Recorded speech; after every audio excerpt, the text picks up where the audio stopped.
So I'm just going to hit record.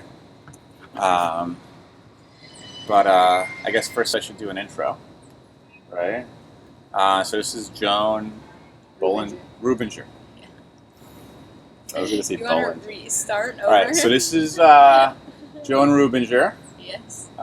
She is, she took my para buddy virginity away. Like, she's the first paralyzed person that I was like, she's kind of cool. You know, like, I don't know. I took his breath away. That's what She I took was. my breath away. She took my, and then I was gonna say breath away.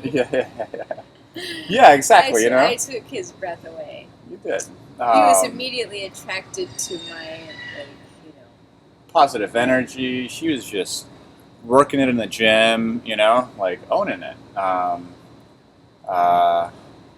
Yeah, I don't know. There was an immediate connection there. And then that has blossomed in the last several days. So, yeah, I thought it'd be a good idea to do an episode with somebody else.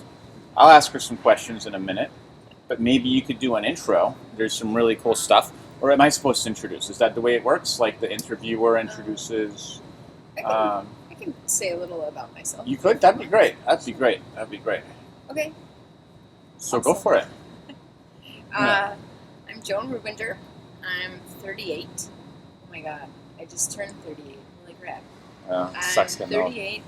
I have a son who just turned 10. And I was recently paralyzed on August 4th, 2015.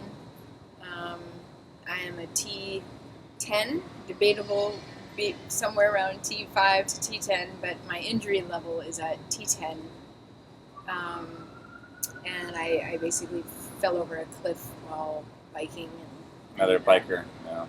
Actually, I'm not a biker. She's not. Funny thing is, she's not a biker. I'm not a biker, which is why I ended up over a cliff, and I broke 13 ribs in the process, and a couple vertebrae, and had 2 major surgeries.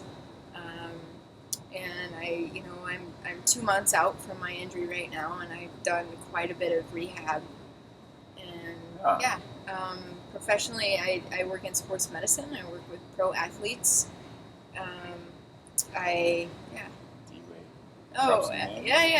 Drop some names. I mean, these are just, I work with Dwayne Wade. I work with Joakim Noah. I've worked with some of the biggest, brightest, best athletes out there. Chandler Parsons. I can't think of, there's other big guys out there that I've worked with. A lot of Olympians, sprinters, hurdlers.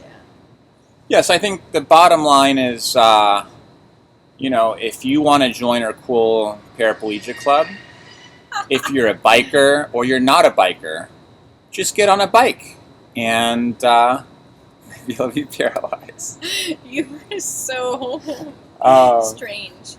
We don't want more. We don't want more members in this club because you're trying to get paralyzed. But if you happen to become paralyzed, or if you already are paralyzed, then that's a better way to phrase it. Yes. Yeah. We're not wishing this on anybody. No. But we do have a cool club, right? No. We do. We have an awesome friendship. We do. Yeah. I think. I think one of the key thing that bonds us is that obviously what happened to us is it is tragic. I mean, I joke around a lot, but it's it is life changing.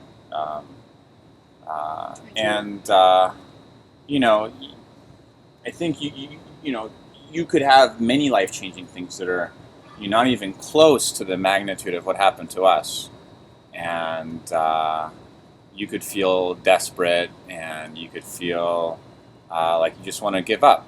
But Joan's not doing that. I mean, I could go into detail. I don't know what's appropriate or whatever. We didn't practice, so I'm not. But I mean, I feel like I have challenges, but I have an insane support group. family, etc. What Joan is, she's actually leaving the hospital today. I've been discharged. They're kicking me out. Yeah, they're kicking her out. But she's going back to Stockton. She has no help. So, by the way, if you live in Stockton and you would like to help, Joan is appreciative of help. I couldn't imagine. Like, she is going back to a house with, she doesn't have family. Her parents passed away. But, I mean, look at that smile. She's still smiling. I mean, that's insane. How can you be in this kind of situation? I mean, how do you do it? Like, how can you have so much crap against you and still put a smile on your face? I mean, like, the average person would just be crying every day, right? All day. Yeah. How do you do it? Well, I've been able to stay positive 99% of the time, and I just, even from day one, I'm positive. I've got that positive spirit and outlook, and I have a bruised cord. I don't have a severed cord, so there is hope for me to regain some function or all function, but I don't know yet. And this could be it for me, or I could gain more, but there's always that hope that keeps me going. And mainly it's because I'm a competitor. I'm a fierce competitor, and like, if nothing else, this challenge is it's like driving me. Like, I want to see what I can do with this and how far I can go with this, and it's like, it's just another challenge that that someone put in front of me, and I mean, it's a really crappy challenge. But true. You know what it is? It's like you work your ass off to hit that mediocrity part almost. I know. But it is that it's there are very few and special types of people that look at this as, okay, what can I do with this, rather than, this has turned my life upside down. And I won't, and I won't lie, like, there have been some very dark moments in this whole process where, I've broken down in various ways. Like, the first time that, it wasn't like the first time, but it was like a time where I realized, like, I was getting catheterized, and I was, getting my stool taken care of by nurses. I was being rolled over, and and it was just like, oh my God, I feel like a helpless baby, like I'm an infant, like I can't control my bladder or bowels at this time, and having no control over anything, and just feeling completely helpless. And those are the times when I really, when I just kind of, I turned over.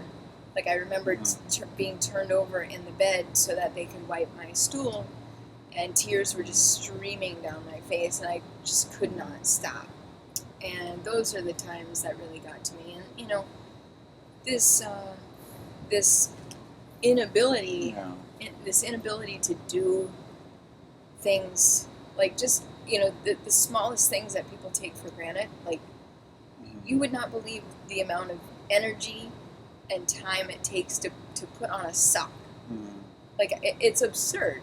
It's absurd. Like, wait till you get to that point where you're trying to put on a shoe or a sock, and it's like, a regular person won't even, won't think twice about it. Yeah, brushing your teeth without falling sideways, without toppling over, trying to put on your own shirt without falling over, And I still do, because I don't have that, I don't have that trunk control.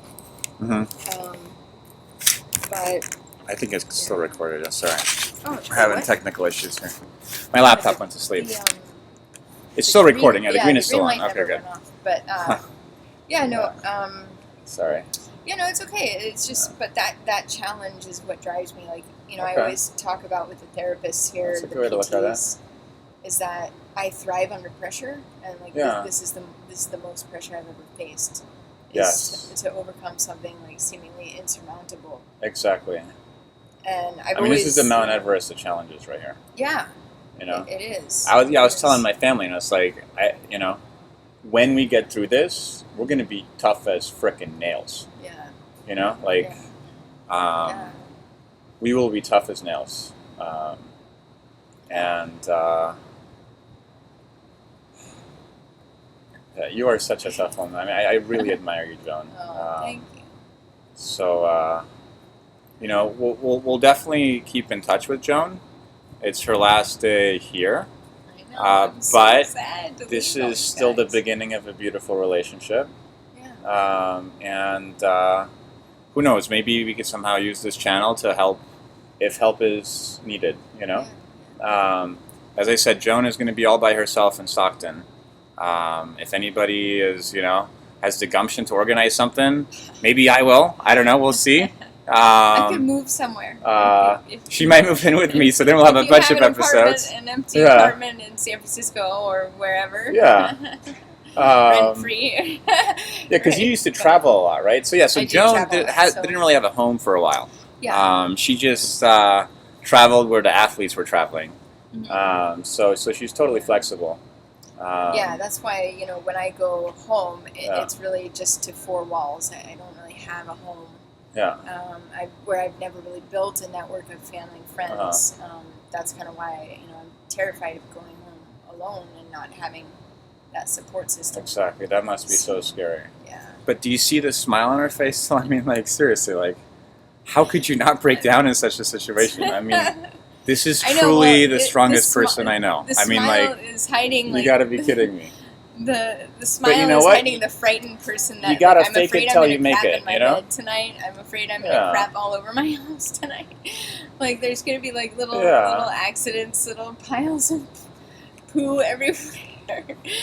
But that's the reality of what we deal with. Is we have bowel accidents because we don't. Spinal cord patients don't have control over their bowel and bladder. Until we basically have to teach our bowels, we have to train them as if you train regular muscle training, athletic training. It's a whole program that we have to follow, and still it's not 100%. So, but we'll see. We'll see what happens. One day at a time. Yeah. Joan helps athletes achieve the impossible, and I'm confident that she will also achieve the impossible. So speaking of bowels, it's probably time for us to get one of those stimulators or something. I know 1:30 is. It's not my time. It's not my time. Not your it time might yet? be his time. You're gross. But I don't know. Maybe we'll do like video chat stuff. FaceTime-y. We could do FaceTime-y videos again. So we'll definitely, hit this topic again. Again, I just wanted to share with the world that look, this woman right here is going up against insurmountable odds, and she's doing it with a smile. And when she met me in the gym, she knew about those insurmountable odds. Her energy was totally peppy. She was showing me how she's doing, like 100 reps of these different exercises. I'll post another video of her. She's doing like dips in her wheelchair, lifting it up off the ground. I mean, this woman is literally superwoman. I mean, she this is why I love this center. I mean, it's people like that inspire me, and I know that we will all be okay. And thank you, Joan. I mean, I'm so glad that we got to meet. Thank you. I want to point out one thing. Yeah. I am not this small, and he is not that big. I'm actually sitting downhill. There's a perspective thing here. I'm sitting downhill from him, probably rolling away. But yeah. But no, so that gives her that fragile look, Please help. Please help. I'm this tiny. Yeah, she'll fit in your cupboard, I'm tiny. I will fit in most drawers and suitcases. Yeah. That's right. Yeah. Yeah. But we'll figure it out. But we're linked forever now through this. We are. Through this whole. This bonds us officially in the internets. In the internet. So there's no reneging on this. In the internet? Yeah. Only? Yeah. Okay, well, not exothermic well, you mean like What this is guy it? is such a weirdo. He's talking about exothermic reactions in baking class. I thought I was the biggest nerd on the planet. Mm-hmm. This guy may have topped me. Really? Yeah. Yeah. Well, I mean, I definitely think that there is. I don't think pheromonic is a word, but some kind of pheromone, hormone, something linking us. I mean, I love this woman already, and I just met her. Seriously. Thank you. I love you too. You're awesome. Pound it, baby. Yeah, she is my. She took my para-virginity. You know, like you meet somebody that you really relate to, and she's the first person I met as a paraplegic who is also paraplegic who I derive a significant amount of strength from. I mean, just thinking about Joan, it gives me, you know, people say I have strength. This is where it comes from right here. All right? Oh, thank you. All right. Thank you. All right, cool. All right, we're going to call it a day at that. Let's hope that works. All right.